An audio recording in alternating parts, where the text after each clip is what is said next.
Eta gure emozioetan, aipatu dugu apurtxo bet, beldurrari buruz hitz egingo dugula, eta beldur era ezberdinak daude, da batzuk onak izan leikez, geuk geure mugak zeharkatzeko beste batzuk agian txarragoak izan daitezke, eta, jarriko diogu foku horri guztiari, baina, klaro, beldurra sartzen da beste emozio batzukaz. Bai, badauz oinarrizko emozio batzuk, gizaki guztiok sentitzen duguena, hau bai dala unibertsala, sasoi danatan eta leku danatan.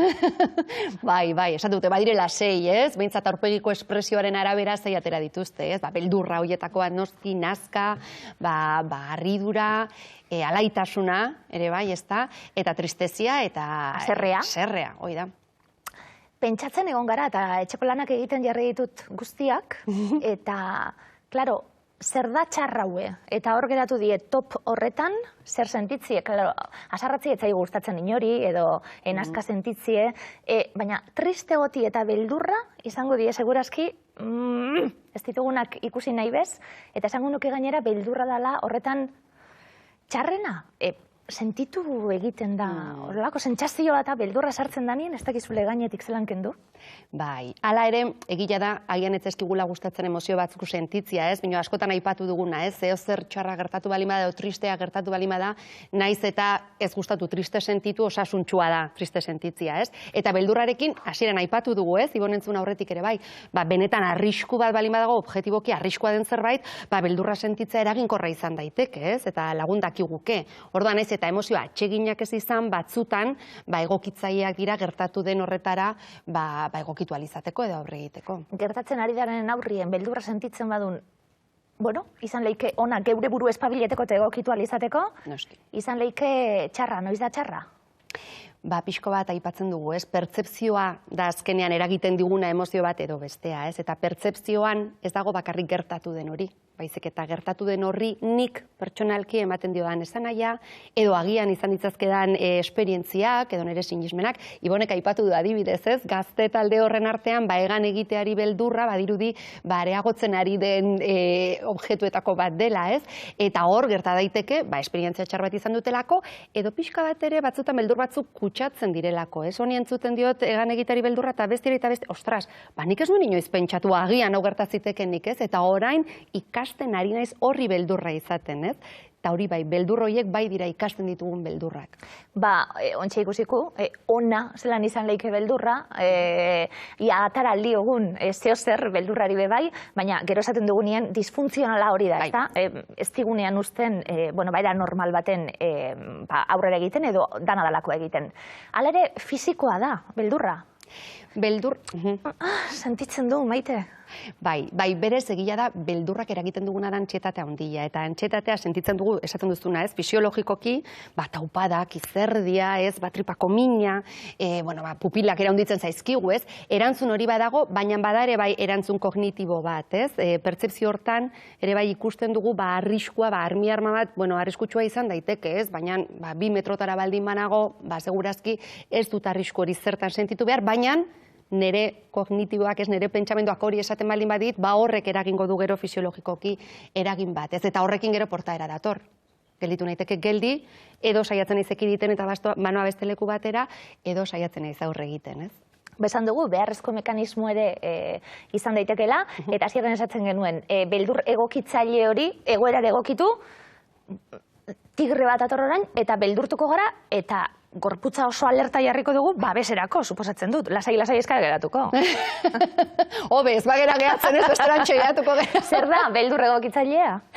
Pixko bat aipatu dugu, ez? Benetan dagoen egoera edo pertsona, edo animali hori objetiboki, ez? Arriskutsua baldin bada, hau da neri min egin baldin badakit, orduan hortikan alde egiteko, jartzen dizkit baliabide horiek ere bai, esan dugun, ez? Pixkoa kognitiboa, ostras, ez? Tigrea, badakit tigreak posibilidala jan, ez? Bezaldetik esan duguna erantzun fisiologiko horrek eragiten du segurazki oso azkar aktibatzea hor sistema endokinoak bidaltzen ditu hormona pilo bat eta orduan zirkulazio sistemare atope jartzen da, ez? Beldur hori sentituko ez banu, hola ez banu pertsibituko, korrika ingo nuke agian, baina segurazki ez abiadura berdinean. Eta gero esan dugu, mugak jartzen dizkigun beldurrak dauzela, denetarik? Bai. Bai. Hor, osea, pertsona bakoitzak izan dezake beldurra ez dakiz zeri, eta beste, baina nola izan dezakezu horri, ez? Eta horra aipatu dugu zergatia, ez? Pixko bat, alde bat, pertzepzioan dago, ez? Orduan izan daiteke, nik zuzenean izan dudalako esperientziaren bat horrekin, adibidez, kotxe istripu larri bat izan dut, eta orduzkeozti, kotxean ibiltzari, amoxofobia edo garatu dut, ez? Baina agian nik ez dut izan zuzenean istripurik, baina entzun dut, edo ikusi dut, edo pelikula batean, ez? Azkenan, eta hor oso garrantzitsua da azpimarratzea, ez? Ikasketa prozesu bat dela, ikasten dut objektiboki berez arriskutsua ez den horri beldurra izaten. Eta ikasi dudanez, berri ikasi dezaketez beldurra izaten. Baina, distorsionata dago realidadea esango dugu, lehen zer objektiburi buruz berbetan egon gara, orain bakotxarena izango da, horrek mugak jartzen dizkigu? Bai, pentsa ez, adibidez jo dezagun aipatu dugunarekin, ez, amaxofobiarekin. Lan oso interesgarria suertatu zait, ez dakiz herrian, eta joateko modu bakarra kotxean da. Baina nora beldurra diodan gidatzeari, ez dut lan hori hartuko, ez? Orduan, mugak jartzen dizkigu berez egin nahi ditugun helburu horiek lortu ahal izaten. Mugak helburu horiek lortzeko, eta baita ere azkenean, ez, nire autoestimua, nire autokontzeptua, azkenean ez ziurragoa sentitzen naiz, ez? Hala ere oso erreala da. Maite esaten gabiltzena, batzutan objektiboa izango da, beste batzutan geure kontu bat izango da, baina sentitzen dugunien. Bai. Eta guretzat horrela da, claro, paralisi hori sentitzen dugunien zehozen aurrien, edo ez digunien usten gauzak egiten, claro, zelan heldu horri. Izango duzuelako zaudepe bai, gai hau lantzen duzue, zelan egin aurre honelako gauza bati? Bai. Hor beti zerbait lantzen dugunean, psikologikoki eragiten ari duguna oso garrantzitsua da ulertzea, ez? Hau da, lehenengo esaten duguna, psikohezkuntza hori edo, ez? Ulertzea, beldurra zer den, nola eragiten duen garunean, hori nola islatzen den gorputzean, eta gero portaeran, ez? Orduan, ezagutzea ze gertatzen ari den nere gorputzean eta nere buruan garrantzitsua da, bezala asko izutu gaitezke ere bai, izutu beldurraren sentsazioari, ze askotan esan duguna, ez? Izan deteko oso itotzen nahi naizen sentsazioa, edo atake bat emango dianaren sentsazioa. Orduan, ulertzea ze gertatzen ari den nere gorputzean eta nere garunean garrantzitsua da. Behin hori ulertuta, ezagutu pertsona hori, ea benetan beldur hori garatu duen, imaginatu edo irudikatu duen zerbaitetik edo zuzenean izandako esperientzia batetik datorkion, ez? Hori ere, bereiztea garrantzitsua da horren arabera balanketa bat egiteko edo beste bat, ez? Baina, gero oso garrantzitsua da, pixko eta aipatu ditugun distorsio horiek edo, ez? Benetan, honi beldurra diozu binon zenbateko arriskua dauka bere zuri beldurra eragiten dizun horrek, ez? Eta zenbateko gaitasunak dituzu horri aurre egiteko, ze beldurra oso gezurtia da. Beldur disfuntzional hau oso gezurtia da. Egiten dizkigu potentziatu pilu bat arriskuak, izan dezake jatorri bat erreala, aipatu duguna armarena, izan daiteke, ez? Baina potentziatzen ditu asko arriskuak eta guztiz estali norberak izan ditzazken gaitasunak edo baliabideak, ez? Balin badago arma, bazoaz beste bidetik edo zuzen.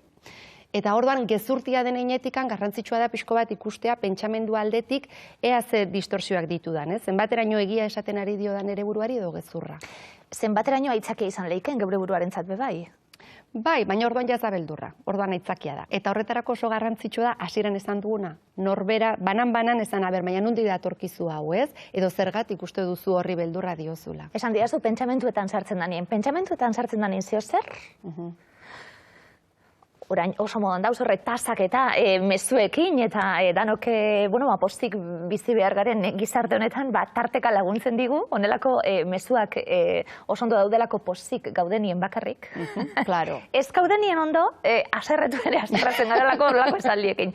Ze puntutara arte pentsamentuan sartzen badan beldur hori, klaro, atara hortik laguntza barik eta norberak zer egin beharko luken, ez dakit kontziente garan gainera bebai, eta ze puntutara arte esaten danien Maite, gu gara pentsatzen duguna, edo pentsatzen duguna gara, horrek esaldizek irakurtzen dunien, ze puntutara arte gu gara pentsatzen duguna edo moldatu dezakegu gure pentsaerarekin.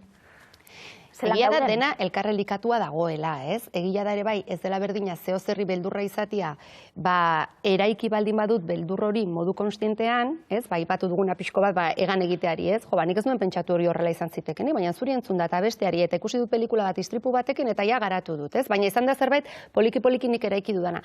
Edo, xok baten ondorioz, nik izan dut istripua, eta orduan xokean gelditu naiz, eta horri aurre egiteko beste prozedura bat, beharko genuke. Orduan batzutan, bagera, pentsatzen dugun horren zati bat, ez bakarrik pentsamenduan oski, eta bestetan alderantziz, gertatu zaigun horrek eragiten dugu modu batean pentsatzea. Gero, gure nola eraikita gauden horrela funtzionatzen dugu bai, horrek eragina dauka, kale ilun baten banuen neu bakarrik eta zu atzetik bazatoz, normal joango naiz, baina atzera begiratu eta gizon bat ikusten badut, beldurtzen naiz edo pasatzen dut lekutik edo arinago noa, horre gauzek, azkanin gure gizarteko, patroiekin batera doazen bai dira, hori normala da, esango dugu, gurekin doaz.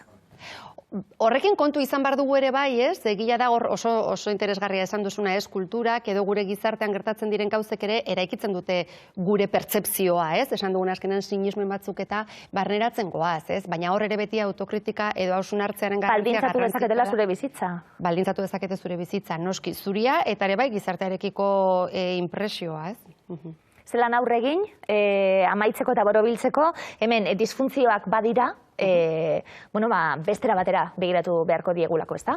Bai, nik uste dut hor, saiatu, esan duguna pixkoa pentsamenduarekin, objektibizatu alik eta gehien, hau da, benetan zenbateko arriskua dauka horrek, gero pixko bat kontrolatu, esan duguna, fisiologikoki daukan erantzun hori ikasten baldin badugu, bai erlajazioa, bai arnasketaren bitartez eta aktibazio altu hori eta indeserosoa den hori kudeatzen, konstienteki kudeatzen, segurazki, eramangarriagoa ingo zaigu, Eta gero, gradualki, askotan nahi dugu, izan baldin badu kotxe istripu bat, nahi du batean kotxe hartu, eta besterik gabe bestela gidatu, Hor espektatiba errealistak ere, gradualki, poliki, urratxez urratx, Eta horre errefortzua beti garrantzitsua, eta norberengan sinistea ere, bai. Norberengan sinistu, geure burua errefortzatu, geure buruari apurtxu bet, barre egin, betiko ez da? Bai. Konturatu geure gauze bat ala, azkanien, eta horrekin kudeatu beharko dugula, horrekin bizi beharko dugula. Bai, eta hori izan duguna, bafarra egitea humore azkenen erlatibizatzeko sotresna interesgarria da, eta askotan, beldur disfuntzional hauekin edo, erlatibizatzea garrantzitsua izan daiteke. Autokontzeptuaren berrikusketa, ze izango litzateke hori, amaitzeko, zerrandaren batekin konstiente izan honen nagustiarena? Bai, honen nagustiarena eta gugaren osotasunarena, Azkenean, beldur bat baldin badaukagu, asko mugatzen gaituna egin nahi dugun hori, ikusten gera ez ziur, ikusten gera ez gai, ikusten gera pixko bat gure zutabe toksikoena edo, Baina benetan zertarako naiz gai, Agian ez gai izango kotxe hartzeko, baina zertarako bai naiz, Orduan pixko bat eutxi gaitezen guregan bertan badauden bertute askori, Orduan esaten dugune pixko bat berrikusketa hori da, honetan agian momentuz, ez naiz gai, baina begira zen gauza egiteko bat naiz. Eta horrekin, segurazki indar hartuko dut, beste horri poliki-poliki aurre egiteko. Jarraituko dugu, ala ere, taulan azkar-azkar, gauza bat alako, kotxeari beldurra baldin badiozu edo volante bati, da volante aurrien bazauz, beldurrez hiltzen zara, baina, holan, egunerokoen sentitzen dien, horrelako berotasunei aurre egiteko, askotan ez dielako bez tigre bat agertu dalako. Zeure susmo bat izan leikelako, zehozer gertatuko denaren susmo bat izan dezakezulako, bihotzetik datorren taupada bat, ez da nabape objektibo izan leikelako, zelan aurre egin horri? Nik uste dut bereziki beldurrak entzen gaizki pasatzeari. Hau da, datorrena nik balin badauka sentsazioa susmo bat, agian zehozer txarra gertatuko da. Hemen gelitu beharrean etxean, saiatuko naiz egunerokotasuna alik eta lasaien egiten, eta datorrena etortzia nik aurrengo dio dala, ziurtasun hori. Aurrekoen esan genuelako bai, eta ez aurreratu geuse txarrak, etorri aurretik. Hoi da. Bestela bibidar sufritzen da, datozenin eta aurretik. Maiteli izan du eskerrik asko. Eskerrik asko zuri jaski. Bueno,